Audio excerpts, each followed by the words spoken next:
بسم اللہ الرحمن الرحیم۔ السلام علیکم عزیز طلباء و طالبات، آج کے ہمارے سبق کا عنوان ہے اچھے شہری۔ اس میں کچھ نئے الفاظ استعمال ہوئے ہیں جو کہ آپ کی کتاب کے صفحہ نمبر 25 پر موجود ہیں، جس میں پہلا لفظ ہے سہولت۔ اس کے معنی ہیں آسانی۔ احترام کے معنی عزت۔ نظم و ضبط کے معنی ترتیب اور پابندی۔ ضائع کے معنی بیکار، بے فائدہ۔ جی اب ہم چلتے ہیں سبق کی طرف۔ اچھے شہری۔ شہری کسے کہتے ہیں؟ شہری کسی بھی ملک میں بسنے والے فرد کو یا شخص کو کہتے ہیں۔ جیسے کہ ہم پاکستان میں رہتے ہیں، پاکستان ہمارا ملک ہے، تو ہم پاکستان کے شہری ہیں اور پاکستانی کہلاتے ہیں۔ عزیز طلباء و طالبات، شہریوں کو کچھ حقوق حاصل ہوتے ہیں اور انہیں کچھ فرائض بھی ادا کرنے ہوتے ہیں۔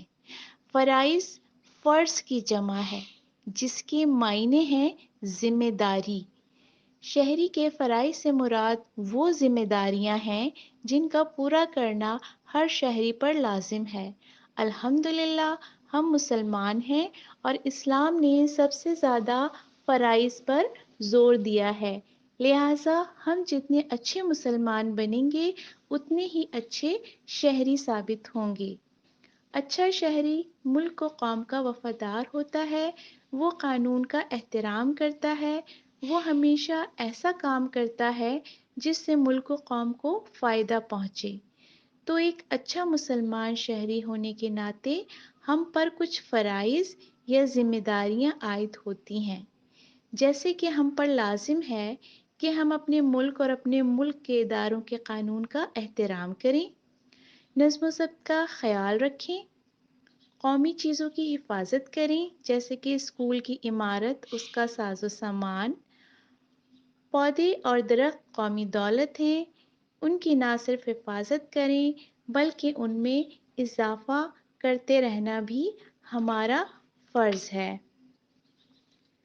عزیز طلباء و طالبات، ایک اچھے مسلمان اور ایک اچھے شہری کی ایک صفت یہ بھی ہے کہ جس طرح ہم اپنی ذاتی چیزوں کا خیال رکھتے ہیں، اسی طرح سے دوسروں کی چیزوں کا خیال رکھنا بھی ہر شہری کا فرض ہے۔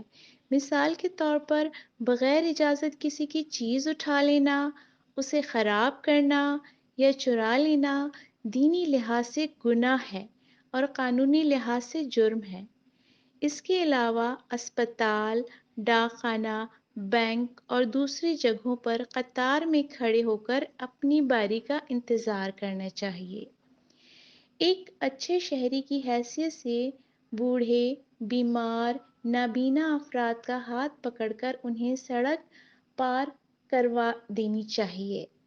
پڑوسیوں کے ساتھ اچھا سلوک کرنا چاہیے، کسی کے دروازے کے سامنے کوڑا کرکٹ نہیں پھینکنا چاہیے، راستے سے نقصان پہنچانے والی چیزوں کو ہٹانا ثواب کا کام ہے اور اچھا شہری ہونے کی علامت بھی ہے۔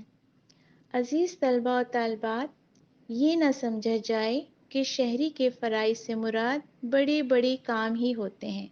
بعض کام جو بظاہر ہمیں چھوٹے نظر آتے ہیں وہ بہت اہمیت رکھتے ہیں۔ مثال کے طور پر آپ کے ساتھی نے نل سے پانی پیا اور غلطی سے ٹوٹی کھلی چھوڑ دی، اس طرح پانی ضائع ہوتا ہے۔ آپ نے دیکھا تو آپ نل بند کر دیں۔ پانی ضائع کرنا قومی دولت کا نقصان ہے۔